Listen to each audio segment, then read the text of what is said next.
알게 된 것입니다. 말씀을 준비하면서 마태에 대해서 새롭게 인식하는 그러한 시간을 가졌습니다. 마태를 새롭게 바라봤어요. 어떻게 새롭게 바라봤느냐? 새로운 인생을 시작하는 마태. 새로운 인생을 시작하는 마태. 새로운 일을 시작해야 되는 이 마태의 심정은 어땠을까? 우리는 단순히 복음서를 읽어 나가다 예수님께서 부르셨다. 마태는 순종했다. 이렇게 해서 예수님 주관으로 이 모든 일들이 진행되고 있지만, 그러나 마태 새로운 일을 요청받고 또 새로운 일을 결단하고 이제 새로운 삶을 시작해야 돼요. 자신에게 속해 있는 모든 이전의 삶은 다 뒤로 하고 이제 새로운 페이지를 넘겨야 되는 이 마태의 시각에서 마태는 어떤 마음을 가졌을까? 새로운 일을 시작하는 사람들에게 있어서 크게 일어나는 두 가지 반응이 새로운 일에 대한 두려움, 또 한편으로는 새로운 일에 대한 설레임. 이게 두 가지 반응이에요. 두려움 반응과 설레임 반응, 이 두 가지가 새로운 일을 시작하는 사람들에게 나타나는 현상입니다. 제가 말씀을 준비하면서 실제 새로운 일을 시작하는 사람의 두려움에 대해서 한번 찾아봤어요. 32세의 어떤 청년인데요. 자신이 이전에 했던 많은 일들이 있었지만 그 일들이 제대로 다 되지 않았어요. 그래서 하는 일들이 잘 안 되고 또 안 되고 또 안 되고 하다 보니까 결국은 자신의 매형이 운영하는 그러한 직장에 들어가서 일을 하게 됩니다. 그러나 그 전날 밤에 잘해야 되는데, 새로운 일을 맡겨주었는데 매형에게 실망하면 안 되는데, 가족한테 실망하면 안 되는데 하면서 내가 잘할 수 있을까? 또 많은 사람들을 만나다 보면 나는 대인 기피증도 있는데 내가 잘할 수 있을까라고 하는 그 두려움 때문에 밤을 이루지 못하면서 글을 써 있는 그 글을 제가 읽어보았습니다. 어떤 일을 새롭게 시작한다는 것은 굉장한 용기가 필요해요. 두려운 일이에요. 또 한편으로는, 또 다른 예로는 이제 설레임. 어떤 블로그를 운영하는 이제 블로거인데요. 여성입니다. 그래서 어떤 책을 읽고 그 책을 평가해서 글을 올리는 그러한 블로그인데, 어떤 이제 라디오 방송에, 공개 방송에 부름을 받고 나가서 그냥 청취자로서 이렇게 가서 참여했을 뿐인데, 그 블로그를 알아본 PD가 이제 방송에 한번 나오셔가지고 그 책들도 한번 소개하고 또 읽었던 내용을 또 많은 사람들에게 알렸으면 좋겠다, 이 제안을 받는 거예요. 자기가 하는 일이잖아요. 자기가 하는 일이 이제 새로운 국면으로 또 새롭게 다른 방향으로 이제 라디오를 통해서, 글을 통해서가 아니라 이제는 라디오를 통해서 방영된다고 하니까 그 전날 밤에 잠을 못 자는 거예요. 설레어가지고 내가 잘할 수 있을까? 내가 잘할 수 있겠지? 하면서 자기 자신에게 한 100번의 주문을 걸고 그 다음날 가서 이제 라디오를 방송을 하는데요. 자기의 목소리가 잘 나올 수 있을까? 또 내 발음이 정확한가? 뭐 이런 이제 부분에 대해서 글을 써 있는 것을 읽어보았습니다.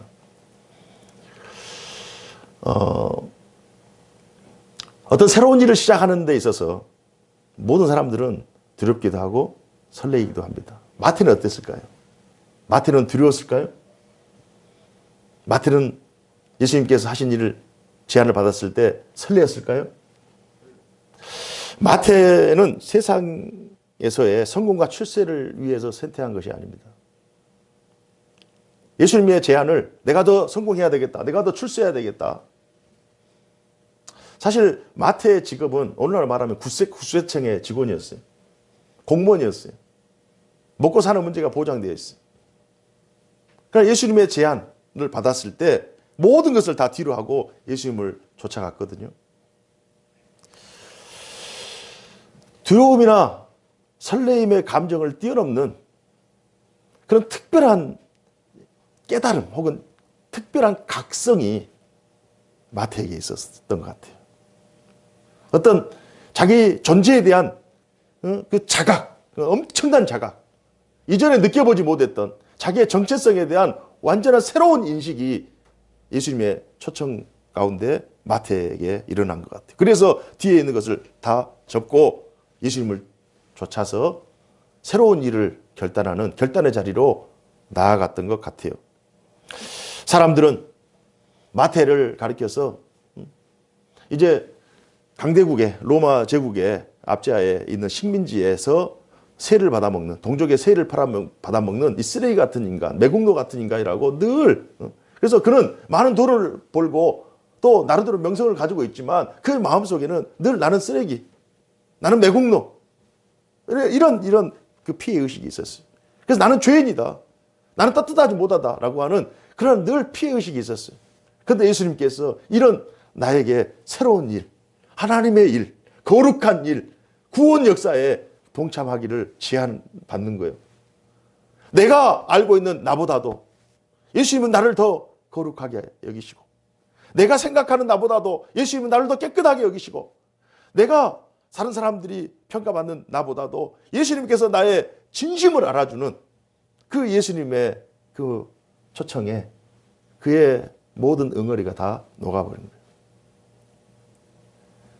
예수님의 이 부르심 앞에, 강력하신 요청 앞에 마태는 자신의 모든 삶, 이전의 모든 삶, 이전에 가지고 있던 모든 상처와 아픔, 모든 것들이 다 완전히 다 해소가 되고 이제 예수님의 말씀 앞에 사로잡히는 새로운 인생을 결단하게 되는 놀라운 자각이 일어나게 된 것입니다. 그 어떤 사람보다 나를 잘 아시는 분, 나는 그분을 위해 나의 남은 인생을 바치겠다. 부르신 분이 주님이시기에 주님에 대한 강력한 믿음이 그 자리에서 막 생겨난 거예요. 성령께서 하시는 것이죠. 그러면서 새로운 이 일이 앞으로 내가 할 일이구나. 주님이 요청하신 이 일이 앞으로 내가 걸어가야 할 나의 남은 인생이구나 라고 하는 이런 놀라운 각성이 아마 마태에게 일어나지 않았는가. 단순히 두려움이나 설레임의 정도가 아니라 이건 하나님의 구속 역사를 통해서 깨닫게 되는, 하나님과 자신, 예수님과 자신 사이에 그 짧은 시간에 일어나는 놀라운 그 반전의 역사, 전환의 역사가 마태에게 일어났어요.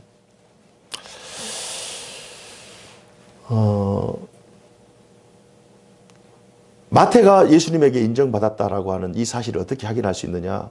그의 남은 인생을 통해서 이제 우리가 유추해 볼 수 있잖아요. 제가 주중에 아이들하고 이런 대화를 했습니다. 차 안에서 이런 대화를 했어요. 얘들에게 너희들에게 있어서 엄마 아빠는 어떤 존재냐? 그러니까 이 애들이 벌써 이제 레파토리가 있어요. 하늘보다 크고 땅보다 크고 뭐 우주보다 크고 뭐 하면서 이 레파토리가 있어요. 얼마만큼 살아가냐, 하늘만큼 따라가고 우주만큼 따라가고 땅만큼 사랑하고 세상의 모든 것보다 더 사랑하고, 이게 이제 그래서 좀 더 좀 구체적으로 얘기해라. 그래서 이제 반대로 너희들에게 아빠에게 있어 너희들은 어떤 존재냐? 너희들은 나의 인생이다. 나의 인생이다. 너희들이 기뻐하면 나도 기뻐하고, 너희들이 아파하면 나도 아파하고, 너희들이 슬퍼하면 나도 슬프다. 아마 모든 부모들은 다 그렇게 생각할 거예요. 아이들이 가는 그 시선에 또 부모의 시선이 머물러 있고, 아이들이 행하는 일에 부모의 마음이 당연히 가 있는 거 아닙니까? 그러니까 이미 이신전심이 되어 있는 거예요. 아버지와 아들은 이미, 부모와 자녀는 이신전심이 되어 있는 거예요. 부모의 자리에 아이들이 자리가 가 있고, 자녀의 자리에 부모가 그거에 가 있는 거예요. 한 몸이에요.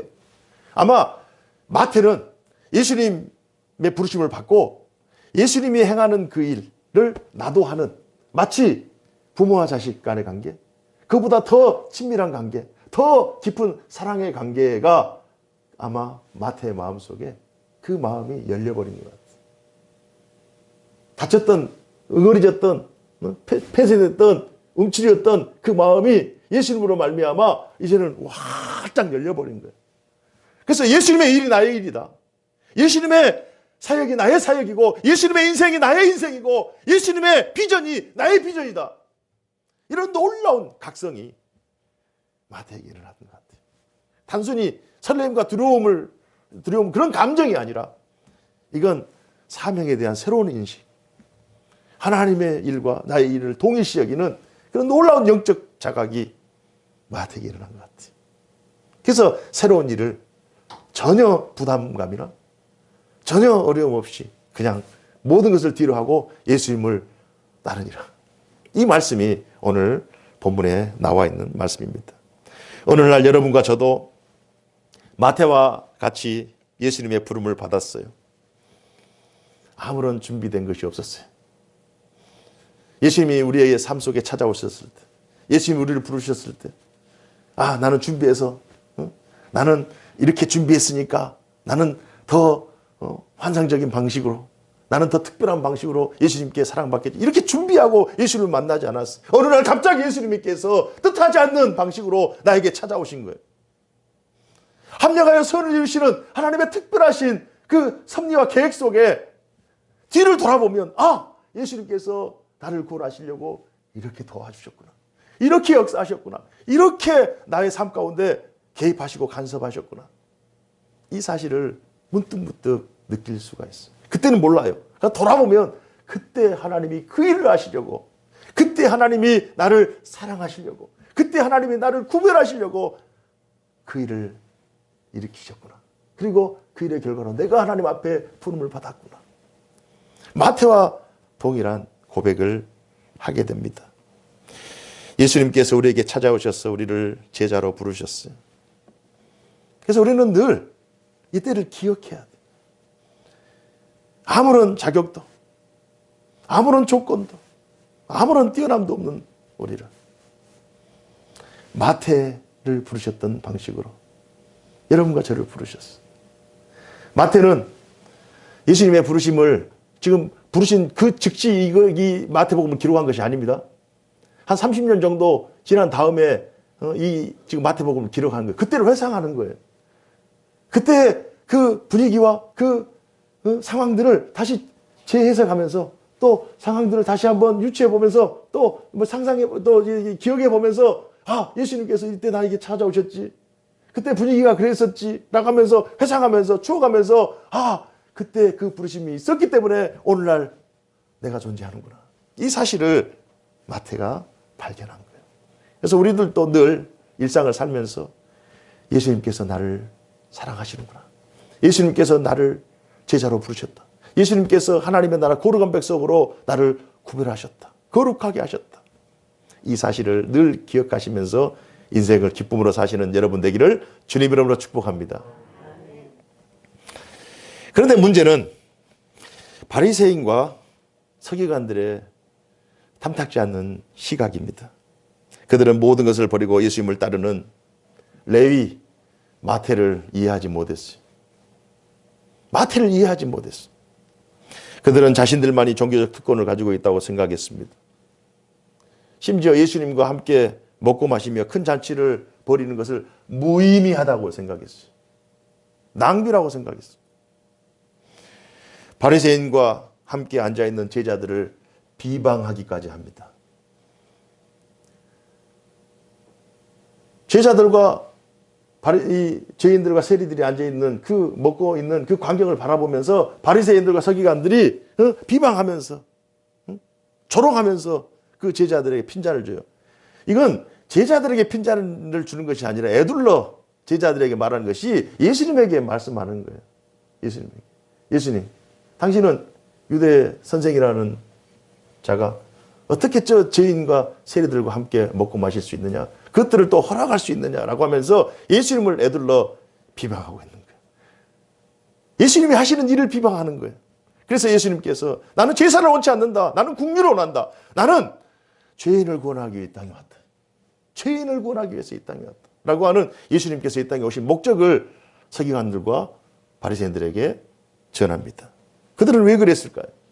왜 그런 조롱 섞인 그러한 시각으로 예수님과 제자들을 판단했을까요? 그들의 의식 속에는 종교 제도나 시스템이나 구조나 또 신앙생활이나 또 신앙의 혜택, 그러한 것들을 자신들이 다 가지고 있다고 생각했어요. 자신들이 가지고 있는 그 특별한 특권의식이 있었어요. 내가 종교에 대해서는 더 잘 알아. 내가 종교 생활에 있어서는 더 익숙해. 내가 신앙생활, 하나님을 아는 일에 대해서는 지식으로 아는 일에 있어서는 다른 어떤 사람보다 더 우위에 있어. 그런 우월감이 있었던 거예요. 그러나 예수님께서는 하나님과 우리와의 관계, 예수님과 우리와의 그 관계에 있어서 본질이 무엇인가? 본질이 무엇인 것 같아요. 우리 장로님 기도해 주셨던 것처럼 하나님이 우리를 얼마나 사랑하시는가. 그걸 깨닫는 거예요. 그리고 그 사랑을 단순히 아는 정도가 아니라 바리새인과 서기관은 알고 있었잖아요. 아는 정도가 아니라 실제 하나님이 나를 얼마나 사랑하시는가 그걸 깨달았다면 행동으로 그것이 삶 속에 나타나야 되는 거예요. 마태와 서기관들과 바리새인의 다른 점은 서기관들과 바리새인들은 하나님이 어떤 존재인지 하나님이 얼마나 사랑하시는지 하나님의 역사가 어떤 역사인지를 다 알고 있었어요. 그러나 아는 그 상태로 머물러 버린 거예요. 그러나 마태는 늦게 알았어요. 그들보다 지식이 부족해요. 하나님에 대한 어떤 성경 지식이 부족할 수 있어요. 그러나 하나님이 얼마나 나를 사랑하시고 얼마나 나를 아끼시는가를 알고 실제로 삶 속에서 그렇게 살아내버린 거예요. 이게 차이가 있는 거예요. 우리가 하나님의 사랑을 입었다면, 우리가 하나님의 사랑을 받는 하나님의 자녀와 백성이라고 하는 이 사실을 긍지로 여긴다면 우리는 우리가 알고 있는 하나님의 말씀을 우리의 삶 속에서 적용하고 실천하는 자리에 서야 될 줄로 믿습니다.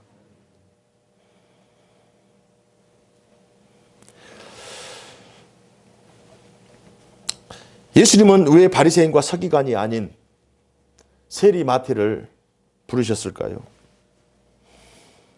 이렇게 또 생각하는 사람들도 있을 것 같아요. 원래 예수님은 사회 지도층이나 기득권 세력들에게 반감을 가지고 계신 분이 아닌가? 전혀 그렇지 않죠. 왜냐? 사회 기득권과 그런 어떤 권위와 권력을 허락하신 분이 하나님이시기 때문에 전혀 그렇지 않죠. 권위와 권세의 주인이시기 때문에 하나님께서 허락하시면 부여되는 것이고 거둬들이면 다 거둬들 수밖에 없는 그런 시스템이잖아요.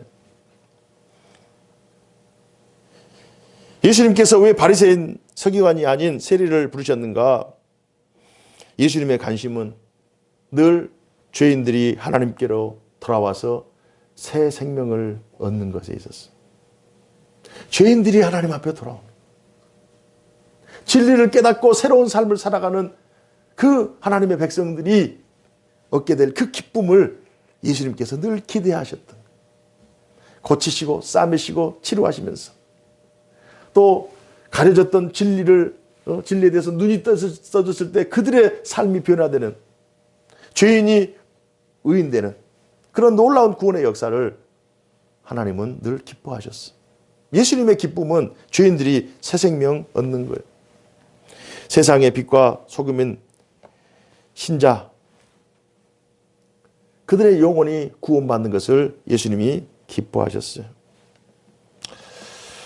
본문의 핵심은 이렇습니다. 교회는, 그리고 성도는 영혼의 환자들, 죄인들을 부르고 찾아가시고 함께 먹고 동행하셨던 예수님처럼 그들에게 복음을, 또 복음을 통한 치유를, 그리고 천국에 대한 소망을 전해 주어야 한다. 전해 주어야 한다. 이게 왜 중요하냐면요, 여러분과 제가 오늘날 마태의 위치에 서 있기 때문입니다. 예수님께서 죄인이 마태를 부르셔서 마태는 새로운 인생을 맞이했고 또 하나님의 나라를 증거하는 그 사명의 사람으로 바뀌었어요. 그러니까 예수님이 이제 올라가셨고, 예수님 이후에 마태가 초대교회 성도들, 죄인에 있는 성도들을 깨우고 천국 복음을 전하면서 수많은 사람들을 살리는 역할을 합니다. 이제 시간 2000년이 지나서 지금 이제 우리가 마태의 위치에 서 있는 거예요. 예수님이 하셨던 일을 마태가 했던 것처럼 마태가 했던 일을 우리가 하고 해야 되는 거예요. 그래서 우리가 사람들을 찾아가서 고치고 싸매고 치료하고 생명을 살리고 죄인을 의인되게 하는 천국 복음을 전하는 일을 이제는 우리가 해야 돼. 그래서 마태의 자리에 우리가 서 있는 거예요. 이런 영광스러운 직분을 하나님께서 우리에게 맡겨주셨습니다. 오늘날 성도들도 예수님처럼 이 시대의 죄인들과 이 시대의 세리들, 나와 예수님과는 관계가 없다, 나와 하나님과는 관계가 없다, 나와 영적 생활과는 관계가 없다, 나와 천국과는 관계가 없다라고 생각하는 수많은 사람들, 그저 세속적인 관심과 세속적인 가치만을 추구하는 많은 사람들, 그들에게 찾아가서 그들을 만나야 돼요. 우리끼리만 모여서는 안 돼요. 그들을 만나야 돼요. 그리고 그들과 함께 식사해야 돼요. 그들에게 천국 복음을 전해야 돼요. 그러지 않고 그들이 어떻게 하나님께로 돌아옵니까? 예수님께서도, 신성을 가진 예수님께서도 예수님을, 마태를 만났어요. 그가 함께 식사했어요. 그에게 천국 복음을 전하는 방식으로, 믿음은 들으면서 나고 들음은 그리스도의 하나님 말씀으로 말미암는 이런 놀라운 역사가, 우리가 만나고 대화하고 식사하고 복음을 전할 때 성령께서, 우리가 전하는 그 시간에 성령께서도 같이 역사하시는, 표면적으로는 우리를 만나지만 그러나 영적으로는 성령께서 그 시간에 그들의 영혼을 변화시키는 그런 역사를 동시다발적으로 진행하는 거예요. 그래서 우리가 거부감을 가져서는 안 돼요. 믿지 않는 사람이라고 이렇게 경계하거나 또 벽을 세우거나 만남을 주저하거나 그래서는 안 됩니다. 우리는 마태의 자리에 서 있는 거예요. 우리는 제자의 자리에 서 있고, 우리는 사도성을 가진, 사도는 아닙니다. 이미 시간은 지났으니까. 여러분, 사도성을 가지고 있는 거예요. 사도성. 사도성. 복음을 전해야 되는, 생명을 살려내는, 죄인을 하나님께로 인도하는 그런 놀라운 직분과 사명을 부여받았어요.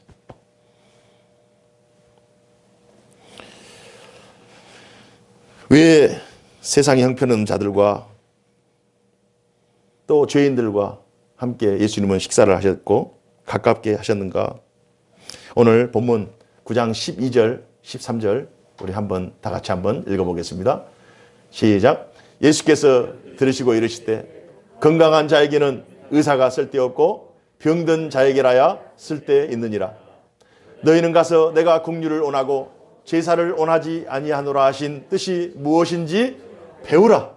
나는 의인을 부르러 온 것이 아니요 죄인을 부르러 왔노라 하시니라. 아멘. 예수님께서 이 땅에 오신 목적은 이 세상에서 잘 나가는 사람들, 이 세상에서 출세하고 성공한 사람들, 그들에게 예수님 정말 멋져요, 예수님의 설교는 대단해요, 예수님의 말씀은 기가 막힙니다, 세상에 없는 것을 예수님 말씀하시네요 하면서 어떤 특별한 사람들에게 추앙받기 위해서 오신 것이 아니에요.